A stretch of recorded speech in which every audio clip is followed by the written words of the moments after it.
Así que vamos a la tercera mesa, que es primero las redes sociales. Juli es especialista en redes sociales. Y después macrodatos, que tanto Guillermo, ¿no? Guillermo y Carolina son especialistas en el tema de IBM y sé que están trabajando en algo espectacular. Así que vamos a escuchar primero al señor Oribe, que es de la agencia José María Oribe, para que nos cuente, y después me gustaría escucharlo a ambos. Para describir un poco nuestra mesa, teníamos por un lado cardiólogos, periodistas, uno de los periodistas con mucha experiencia dentro de la Sociedad de Cardiología con algunos proyectos, o sea, lo que eso también nutrió en algún momento la discusión, cosas que ya se venían haciendo, ellos de IBM y yo de agencia, o sea, por ahí era como, en eso era muy multidisciplinaria y nos hubiera gustado por ahí tener 25 minutos más, pero Jorge nos apuraba con los tiempos, sabíamos el tiempo que teníamos desde el principio, así que hicimos, bueno, el análisis que pudimos. La verdad que las redes sociales son una realidad, o sea que negarlas o enojarse o anclarnos en las limitaciones que tienen, la verdad que es una picardía porque tienen mucho para aportar. La primera palabra que surgió fue la de la potencia, o sea, la potencia del mensaje y la llegada profunda que tiene el mensaje. Entonces, desde ese lado y su capacidad de viralización, la verdad que son una herramienta súper válida. Han democratizado absolutamente el acceso a la información. Hasta ahora estamos en todo lo bueno que vemos, en todo lo que nos parece que aporta. Ahora, claro, la influencia que uno puede llegar a tener dentro de las redes sociales, por lo menos te hace repensar lo que tiene que ver con la rigurosidad de los mensajes. Y ahí surgió desde el área más técnica, más de formación médica, es decir, cualquiera puede decir cualquier cosa en redes sociales, sin el respaldo detrás de una institución de medicina basada en la evidencia. Hoy cualquiera puede ser influencer de cualquier cosa y de temas de salud. Y ese es un desafío muy grande que tenemos los que nos movemos en redes sociales y seguimos a estos influencers, de poder separar la paja del trigo en algún punto. Y aparece Alejandra, que nos menciona la experiencia de Wikicardio, que es una herramienta desarrollada por la Sociedad de Cardiología de poner a disposición de la gente común información de interés sobre temas cardiovasculares y además hacerlo con un atractivo audiovisual, con videos, con imágenes, con infografías, cosa de que cuando vos te metés en el mundo digital a buscar información puedas ir a algo validado y con respaldo elaborado por un grupo enorme de cardiólogos. Entonces ahí de golpe empieza a ser más mixta la experiencia dentro de redes sociales, porque además está por supuesto la viralización de esos contenidos a través de las redes. Entonces ahí con un poquito de luz de que las instituciones que investigan y que desarrollan la ciencia empiecen a participar en redes sociales también y que no dejemos ese espacio para que lo ocupe cualquiera.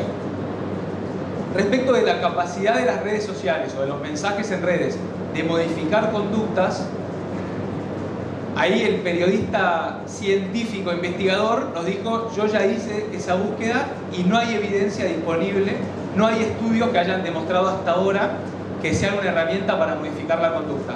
Hasta ahora la evidencia no nos mostró que uno pueda mejorar, a gran escala, ¿no? O sea, individualmente uno puede ser que sí, pero nada nos demostró que sean mejores y peores que otras herramientas del pasado de comunicación. Pero nos queda el signo de pregunta, o sea, si alguno de ustedes es investigador, está bienvenida la experiencia de ver qué se ha hecho hasta ahora y cuál es la contribución real que tienen las redes sociales en ese camino. Y respecto del Big Data, lo que conversamos fue de que se está empezando a redefinir la relación entre el hombre y la tecnología, entre el hombre y bueno, y cuéntenos ustedes, que son los que más saben. Lo que contaba Alejandra Folgaray, que es la periodista de la SAC, Wikicardio es una herramienta extraordinaria, creada por cardiólogos, que nosotros le invitamos a Guillermo Fabre, que fue el autor, el creador, el impulsor, y no tenía otra mesa, no pudo venir, pero la realidad es que es una herramienta a la comunidad, generada por la sociedad y la fundación, que tiene una potencialidad enorme. El tema es cómo hacemos que la gente entre ahí. ¿Me entendés? O sea, el tema es cómo hacemos que la gente entre ahí. Porque está, pero si te entran 4 personas no tiene influencia. En definitiva, y volviendo al tema de la última pregunta, ¿no? Big Data, que está ahí. En definitiva, ahí en la discusión en la mesa partimos por qué es Big Data, ¿no? Gracias. En términos generales, Big Data son grandes volúmenes de datos que tienen ciertas características especiales. Más todavía, ahí, perfecto. Tiene un gran volumen, tiene mucha variedad, datos distintos y que cambian muy velozmente. En términos concretos, porque no hay una medida exacta de volumen que defina que sea Big Data, lo que es Big Data son volúmenes ininteligibles de datos que por medios tradicionales no se pueden procesar, no se pueden acceder de una manera sencilla. Y definitivamente esto impacta de una manera muy cercana a lo que es el ámbito de la medicina. Ahí un dato que teníamos es que, por ejemplo, hay un estudio que dice que un médico, para estar actualizado, para leer todo lo que se publica sobre su materia, necesitaría 29 horas diarias. Claramente un imposible y que cambia la forma, no existe más la forma de estudiar el contenido la mayor cantidad y aplicarlo. Hay que buscar nuevas maneras. Y justamente es que las tecnologías hoy en día permiten acercar esa información y poder potenciar al médico. La visión de inteligencia artificial, pese a lo que nos ha convertido Hollywood en una cantidad de años, hoy en día y en la realidad, el gran potencial no está por reemplazar al hombre, sino justamente en potenciarlo. Y el ámbito de la medicina es un ámbito donde se aplica perfecto y se ve muy bien. Lo que puede realizar este tipo de sistemas, comprendiendo y accediendo a estos inmensos volúmenes de información, es acercarle al médico cuando tiene que tomar una decisión cuáles son los últimos estudios que se publicaron, cuál es la información relevante para su paciente y que de esa manera lo pueda procesar y aplicar en su caso. Carolina. Lo voy a hacer a capela, me voy a levantar para que todos me vean. ¿Todos saben qué es la inteligencia artificial? No. O Big Data, si quieren, o al menos una idea como para compartirles el concepto, ¿no? Primero empecemos por Big Data, como para que obviamente su nombre en inglés es grandes datos, o grandes volúmenes de datos. No es nuevo, lo que es nuevo es que todos nosotros estamos hablando de eso. O sea, todos los profesionales de cualquier disciplina estamos hablando de Big Data. Antes eran los tecnólogos o la gente de sistemas que hablaba de los grandes volúmenes de datos. Pero lo que se trata es, esos datos en el mundo digital, en el mundo de las redes, en el mundo de las páginas web, empieza a tomar relevancia. Y no solo eso, sino yo que camino, que tengo mi relojito, genero datos con todos los dispositivos conectados. Ahora, toda esa información es muy útil para lograr entender nuevos conocimientos que estos datos nos están dando. Y eso es lo nuevo que trabaja la Big Data. No todo dato que se genere, que se puede capturar, va a generar valor, pero hay mucho que sí. Seguramente lo que me está pasando ahora puede afectar mi comportamiento dentro de un ratito, o de repente lo que yo pueda llegar a comprar o lo que pueda hacer. Eso es un poco el Big Data. Todas las tecnologías que pueden hacer uso de esos datos que están pasando en lo digital, ahí es donde empezamos a trabajar. Eso por un lado del tema de los datos. Ahora, estos datos se representan no en la mayoría de los formatos que las computadoras fácilmente puedan entender. A eso nos referimos como un dato que está, por ejemplo, un número, ¿no? Un número que lo podemos articular, que lo podemos acumular. En cambio, ¿qué pasa con los textos escritos, con las imágenes, con los audios? Y ahí es donde empezamos a hablar de la inteligencia artificial, que obviamente tiene, ustedes sabían, pero tiene más de 50 años, del año 1950 que se está hablando de inteligencia artificial, y que lamentablemente a veces por las películas o la ciencia ficción digamos, hacemos símil la inteligencia artificial a los robots y a las humanoides que no son humanos y que nos van a reemplazar. Eso realmente hoy no es así. Lo que trabaja la inteligencia artificial es tratar de aportar, digamos, desde las máquinas que puedan hacer algunas capacidades que los humanos hoy podemos hacer, y que apalancando en las tecnologías de inteligencia artificial, nosotros como profesionales y como personas vamos a hacer nuestro mejor trabajo. Por ejemplo, lo que hacen hoy las máquinas es básicamente tres capacidades. Poder entender la forma en que los humanos hablamos. Es decir, le podemos dar un texto, le podemos hablar, y la máquina va a entender conceptualmente de qué está hablando. Por otro lado, va a razonar, es decir, le vamos a hacer una pregunta y la máquina va a conseguir esa respuesta con una probabilidad de certidumbre. Quiere decir, como nosotros, creo que es un infarto. Si va a tratar de ir a buscar la evidencia de todos los registros que tiene, de lo que aprendió, y nos va a dar una respuesta. Y finalmente va a ir aprendiendo con el humano que le va a enseñar toda esa información. Entonces, en ese sentido, lo que hace el humano es poder potenciarse, como les decía Guille, para que, ¿le dijiste los de las 29 horas? Sí. Para normalmente no nos da la vida para poder leer toda la información y tampoco para saber qué es importante de lo que no es relevante. Ahí es donde nos apoyamos en las máquinas. Y un ejemplo que nosotros venimos trabajando ya hace más de 5 años, que es todos los tratamientos disponibles, por ejemplo, para la oncología.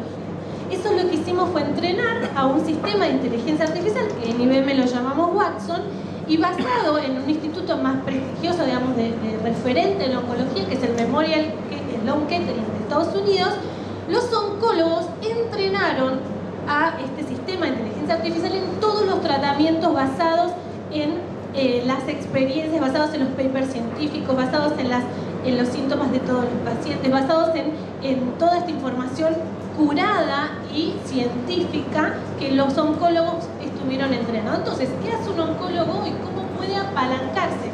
Obviamente con su experiencia, con la conversación con sus colegas, ya tiene de alguna manera conocimiento de cómo tratar estos nuevos cánceres, ¿no? Lo que va a hacer es tomar la evidencia del resto de conocimiento que quizás no llegó a revisar y tener una segunda opinión o de repente una validación de qué otros tratamientos basados en esas condiciones particulares de ese paciente pueden ser evaluados y generar una especie de poder amplitud de todo lo que se puede hacer. En eso la inteligencia artificial nos puede ayudar. La relación que ustedes se tienen que llevar es el humano solito versus el humano con la máquina. Esa es la relación que nosotros apostamos a que nos puede generar muchos mejores resultados de lo que hoy solitos podemos hacer. Entonces, en términos de lo que es la inteligencia artificial, es poder apalancarse en que una máquina pueda ayudarnos a pensar, ayudarnos a aprender y a poder apalancar el conocimiento. Entonces hay muchos usos, digamos, hoy un electrocardiograma puede ser leído por la inteligencia artificial y puede ayudar a predecir patrones. Entonces la Big Data se empieza a asociar con los algoritmos de aprendizaje automático para poder de alguna manera generar entendimiento de estos hábitos de nosotros como pacientes o como de alguna manera poder entender cómo afectan los hábitos, ¿no?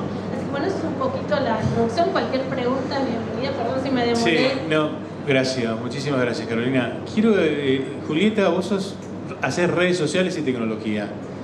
¿Cómo ves a los médicos en las redes sociales? ¿Qué opinión tenés y qué, digamos, vos como especialista en redes, qué tendríamos que hacer nosotros para poder llegar un poco más?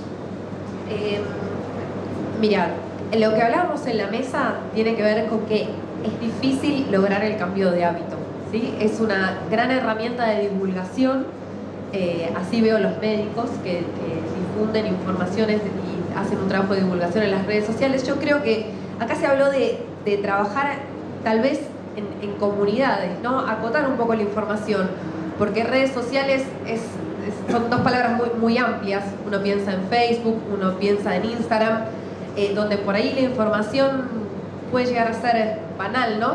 A veces hay cierta banalización de la información en redes sociales.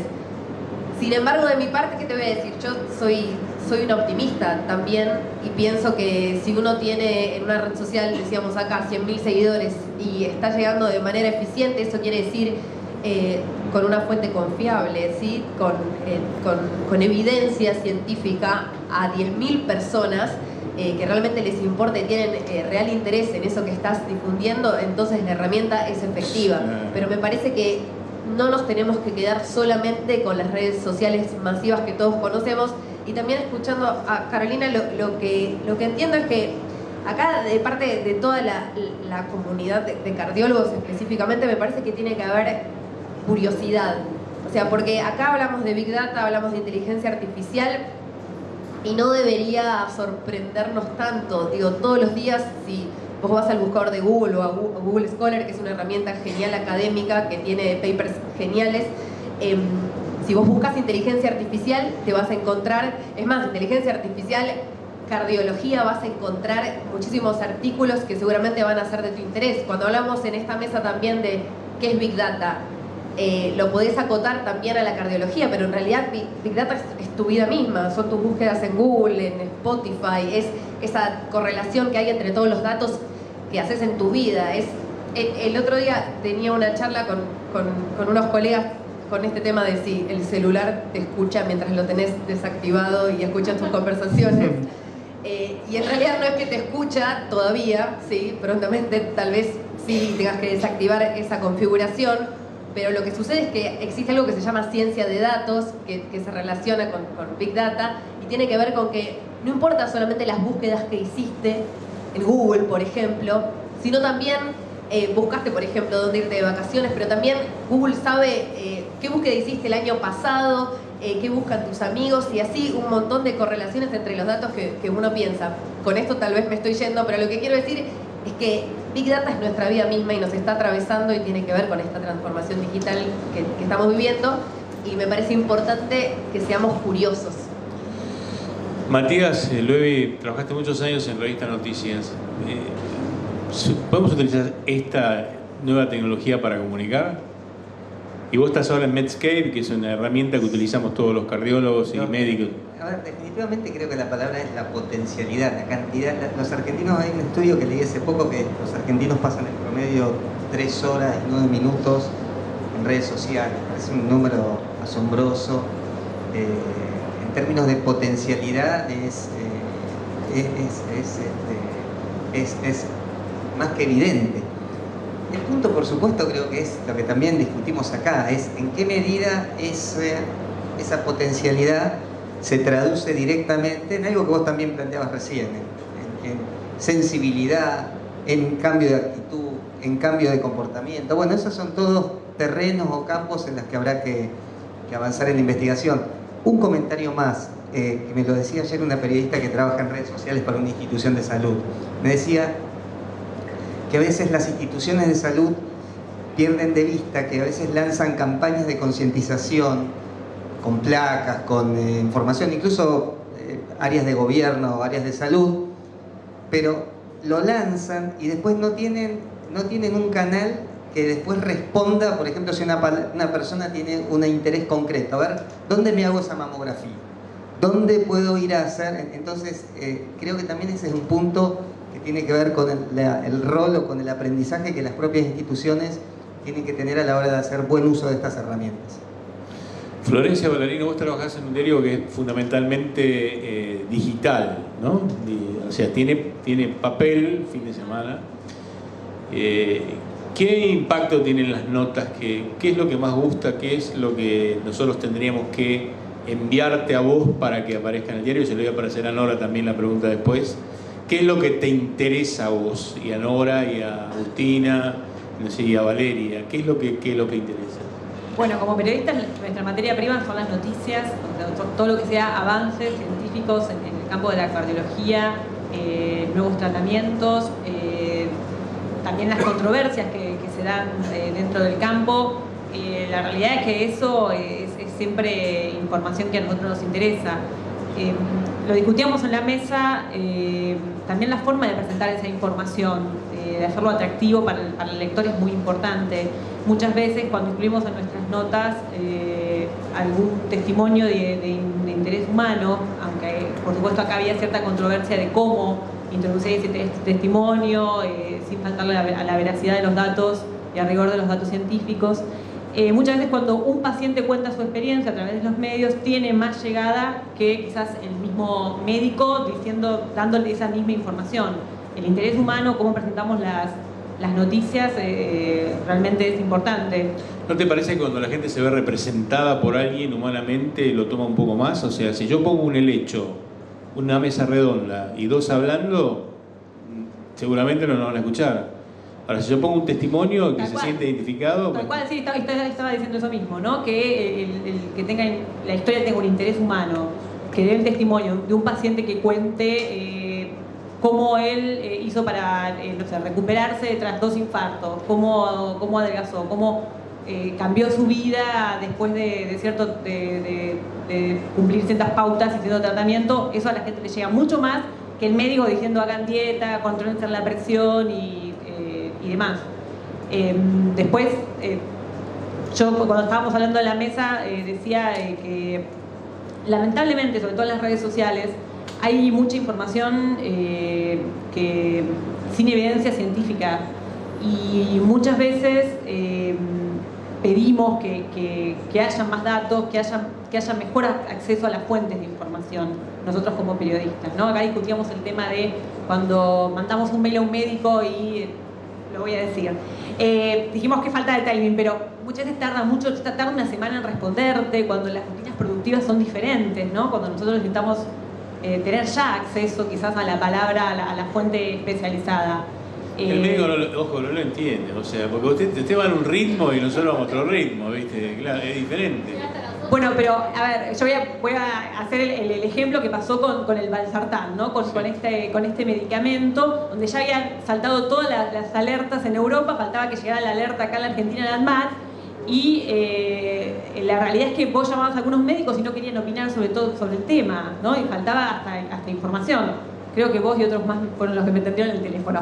Pero lo que quiero decir es que también estar actualizados, ¿no? Y no tener miedo de contestar y hasta saber, hasta el médico decir, mira, la verdad que todavía esta información no la leí. ¿Me das hasta mañana para poder actualizarme? Valeria, creo que hay... Sí. Me parece que también, complementando lo que dice Florencia, también hay que tener en cuenta algo que nos dijo Miguel, que es el tema de que muchas veces el médico no responde, el médico o la médica no responde porque, bueno, sus condiciones de trabajo no se lo permiten. Muchas veces el médico tiene varios empleos, está atendiendo a sus pacientes, le exigen que rinda ciertos resultados en las instituciones de salud, con distintas, que presente cosas en los congresos, que vaya a congresos, que capacite, bueno, tiene un montón de exigencias dentro de su profesión que también le impiden hacer este rol de comunicador, ¿no? Por lo tanto, bueno, es para tener en cuenta, digamos. También como periodistas tenemos que hacer el esfuerzo por ponernos en el zapato de médicas y médicos. José María Oribe, vos estás en el medio de los periodistas y los médicos. ¿Qué nos falta? ¿Qué tenemos que hacer? Mira, a mí me parece que las redes sociales se trata de cambiar conductas, fundamentalmente.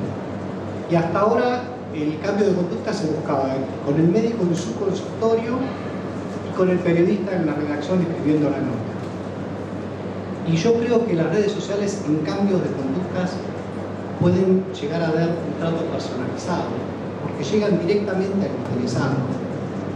Y es un potencial fundamental. Acá hablábamos de que el cambio de conducta tiene que ser con políticas de Estado, con leyes, con un montón de cosas.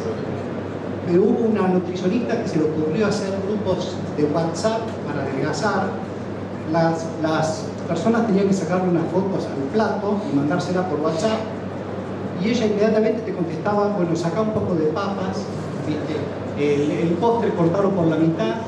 Y la gente le hacía caso y adelgazaba. O sea que hay una llegada personalizada que nos van a permitir las redes, con lo cual mi reflexión sería que los médicos tienen que salir del consultorio un poco, que tienen que buscar otros caminos y las redes están disponibles, los periodistas y los canales que se nos ocurran. Creo que hay todo un camino, pero me parece que el cambio de conductas va a llegar por ese lado. Por supuesto que ayuda a todo, que ayudan las notas de prensa, pero no es el rol de un periodista cambiar las conductas, mucho menos solo, y me parece que deberíamos subirnos a esta onda del Big Data y de las redes sociales, porque nos van a permitir llegar de forma individual a las personas, y esa es la única forma de cambiar una conducta. Nora, todos hemos leído tus notas, digamos, te lo quiero decir con respeto, ¿no? Quiero saber tu opinión. Yo concuerdo con todo lo que se dijo previamente. Te puedo decir lo que no hay que hacer, ya que se dijeron tantas cosas que hay que hacer y estoy de acuerdo con todo eso. Yo diría, como médicos, no nos manden noticias institucionales. Por ejemplo, se inauguró la sala tal del hospital no sé cuánto, no van a salir publicadas salvo en noticias en medios que son para un nicho de profesionales, ¿no? Hablen de forma clara, no pretendan que el periodismo sea una clase de las distintas condiciones que abarcan la especialidad, una clase de diabetes, porque a nosotros nos llegan, entre comillas, lo que se llama contribuciones, ¿no?, espontáneas de muchos médicos, que uno las lee y es como un capítulo de la clase qué hacer frente al infarto. ¿No? Y eso, el periodismo tiene leyes del juego, igual que la medicina. Y nuestras leyes del juego empiezan con una, que nosotros tenemos que distribuir noticias.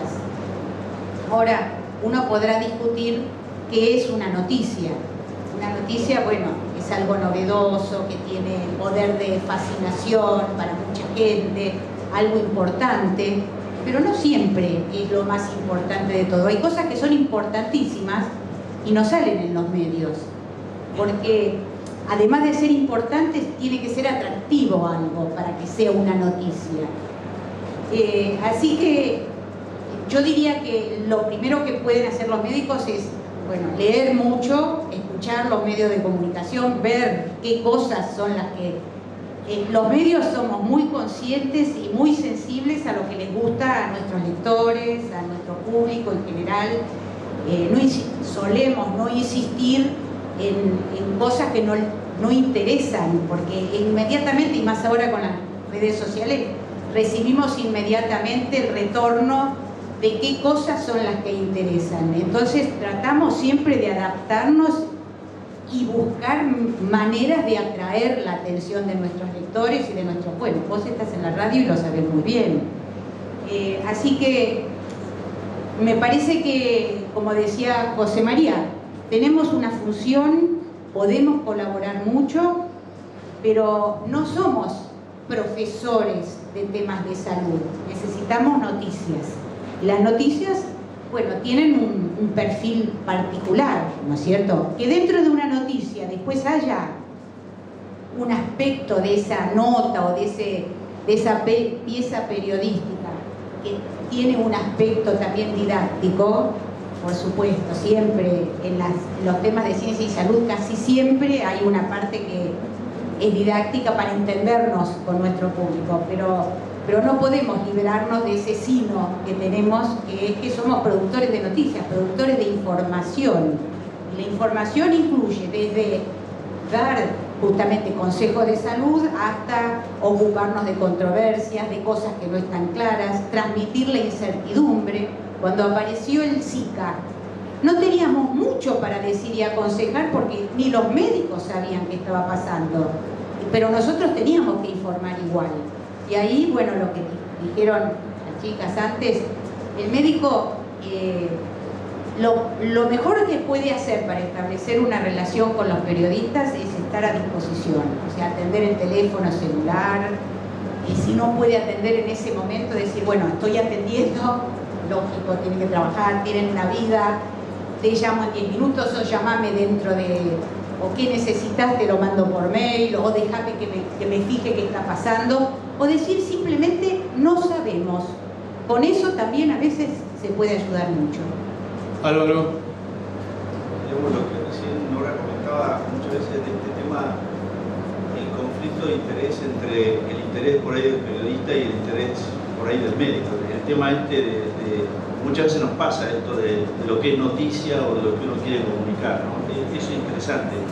Pero más allá de eso, quería hacer un comentario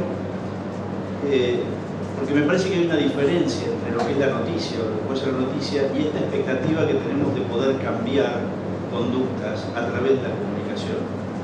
Digo esto porque me parece que un dato que es muy interesante. Hoy yo creo que sin duda uno ve que la forma, digamos, que todo el mundo hoy trata de obtener la información ha cambiado drásticamente en los últimos años.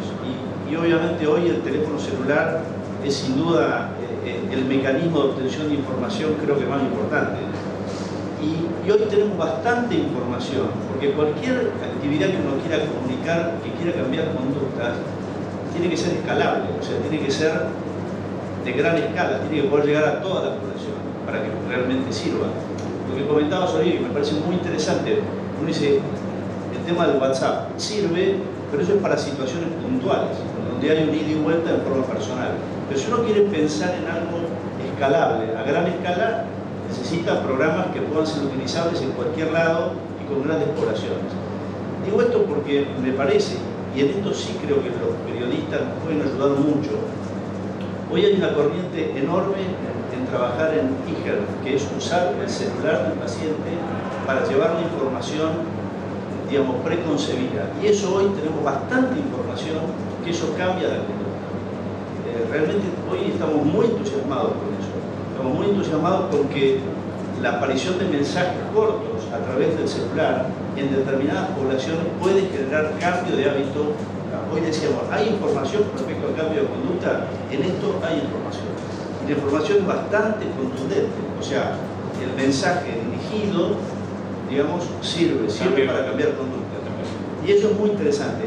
Lo que hoy estamos discutiendo mucho, y en esto sí me parece que por ahí es un ejercicio para trabajarlo a futuro, hoy la investigación cualitativa, que es decir, bueno, está bien, le tenemos que mandar un mensaje, pero ¿qué mensaje mandamos? ¿Cómo lo hacemos? ¿Cómo lo elaboramos? ¿Cuál es el mensaje que hay que transmitir? Hay bastante publicación ahora con respecto a eso, pero la realidad es que es complejo. Yo les digo porque me parece que eso sería con Jorge precisamente estamos trabajando en un proyecto ahora que es ver cómo funciona esto. Desde la Fundación estamos trabajando en un proyecto ver cómo funciona esta de la comunicación. Y en eso me parece que ustedes, que los periodistas, los que están en las agencias de comunicación, creo que nos pueden ayudar mucho en ese sentido, porque creo que en ese punto hay data de que los mensajes sirven para cambiar conductas.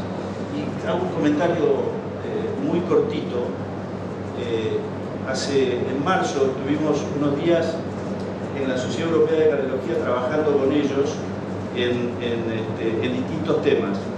Ellos habían citado a todos los presidentes de las sociedades europeas y a todos los líderes de opinión, grandes líderes de opinión de Europa en la cardiología.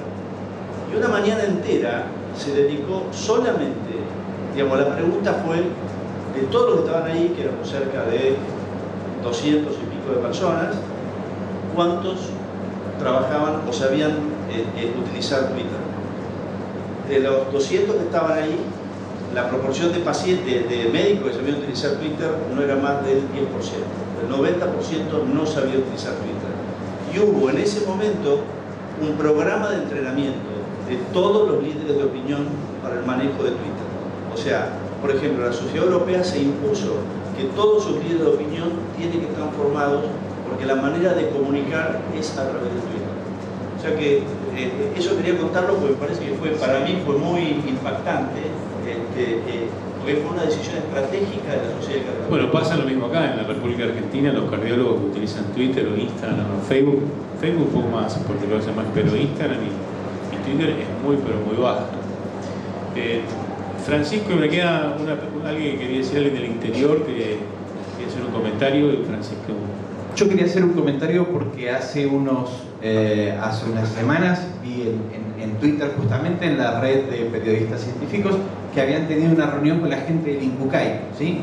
Y uno de los datos que me llamó mucho la atención es que lo que INCUCAI planteaba es que la mediatización, la viralización de los casos de trasplante no solamente no aumentaba la cantidad de donantes, sino que disminuía la cantidad de donantes, ¿no? Entonces, esto es un poco el tema de a veces utilizar responsablemente todos estos medios que tenemos a mano, ¿sí? ¿Alguien de la mesa quiere decir algo más? Tenemos que cerrar, pues son a las 45. Alejandra, ¿querés decir algo más? ¿Querés decir algo? Yo quisiera, un segundito nada más, quisiera destacar que la Sociedad Argentina de Cardiología intenta hace bastante tiempo participar de esta conversación con la comunidad a través de una periodista científica y de hacer notas en el sitio y de probar nuevas formas de comunicarse. No es sencillo, pero estamos intentándolo. Gracias. No sé, me acuerdo que me dijiste si eras del interior de dónde, pero si lo podés contar. Sí. Sí, mi nombre es Sonia Constantini, yo soy cardióloga de la ciudad de General Roca, Río Negro. Unos comentarios, la verdad que yo vine con mucha expectativa a esta actividad, tengo un programa de radio hace ya el tercer año, con lo cual me encontré con un montón de obstáculos y dificultades a la hora de comunicar. Entonces me llama la atención, estas son cosas que veo de sentadita acá, ¿no? Me llama la atención que hay mucha gente de Capital y Buenos Aires, del interior, comunicadores, no sé si hay alguien, pero algo que me parece que es interesante es que entender, que es la parte más difícil, que el resto del país tiene la misma problemática o tiene problemáticas muy diferentes a Capital a la hora, estoy hablando siempre del tema salud, ¿no? Yo comuniqué inicialmente, trabajaba en cardiología, después se fue abriendo y hoy por hoy me encuentro con una serie de obstáculos, como por ejemplo, si uno quiere entrevistar a personajes de las grandes instituciones o de las instituciones principales de acá de Capital, las agencias de prensa en realidad no funcionan a la hora de los hechos prácticos, que mucho, me parece que es lo inverso de lo que les pasa a ustedes cuando quieren buscar que un médico conteste inmediatamente. Entonces creo que sería interesante que este debate y sobre todo el tema de las redes se abra ya directamente. Yo creo que además de valvulopatías esto tendríamos que ponerlo ya a nivel realmente de conferencias, porque hay mucha necesidad, sobre todo en el interior, de entender un poco la mecánica esta de la comunicación, cómo llegar a la comunidad, y creo que para llegar a la comunidad hay que entender que hay muchísimas microcomunidades que tratan de comunicar de distinta manera lo que sucede. Creo que uno de ustedes hablaba de que necesita, creo que no es bueno, el tema de la noticia, de lo novedoso o de la noticia de transmitir. Y a mí me parece que además de la noticia, cuando se da lo novedoso, entre comillas, se asume que la comunidad entiende de lo que se está hablando. O sea, como que se asume que hay un montón de conceptos que ya están en la comunidad. Y a mí me parece que mucha de la comunidad hoy lo que se plantea es: si yo estoy estresada, se me sube la presión, ¿qué pasa cuando se me pasó el estrés? ¿Se me baja? O sea, a ese nivel me parece que hay donde también se tiene que trabajar desde la comunidad. Yo soy una convencida de que la salud debe estar en agenda.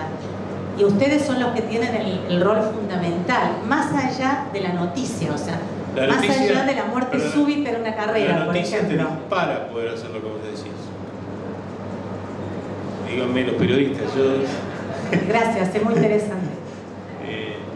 Bueno, sí. Nosotros como periodistas científicos formamos una red, la Red Argentina de Periodistas Científicos. Nora Bar en este momento es la presidenta, formamos parte de la comisión directiva. Somos más de 80 periodistas científicos, estamos repartidos por todo el país. Tenemos muchos periodistas del interior. Realizamos actualizaciones, cursos, muchos eventos donde los periodistas del interior también participan, con lo cual tratamos de hacer una red federal para que estos temas que discutimos también lleguen. Bueno, les agradezco a la mesa de Big Data de IBM que por lo menos empezamos a entender, y me gustaría que poder trabajar en forma conjunta desde la Fundación Cardiológica para ver cómo nosotros podemos ayudar y para dónde podemos llegar. Julie, lo mismo con las redes. Los Oribe les agradezco 1.000.000, Alejandra lo mismo de la SAC, Matías, las fundaciones llegar a la comunidad, lo mismo Florencia, Valeria y a todos, y la primera mesa de Nora y José María y Agustina, me queda Laura. Yo les agradezco mucho, es una cosa nueva, nunca la habíamos hecho en un congreso, de juntarnos todos y ver a tantos periodistas que uno, digamos, escucha y lee. Es muy interesante y hasta alentador, porque si concurrieron, los invitamos. Ahora está el acto inaugural, sé que si tienen 5 minutos se pueden quedar, y a pasar por el stand nuestro y a compartir las noticias que hemos tenido. Y nos ayudan porque aprendemos un montón, y lo que vos dijiste, Nora, la noticia es noticia, pero esa noticia te dispara lo que dice la señora de Canal Roca, que va en el medio metido, digamos. O sea que tenemos todavía mucho que aprender. Gracias a la red de periodismo científico que también nos ha apoyado, y a Valeria. Muchísimas gracias a todos y a la hora también.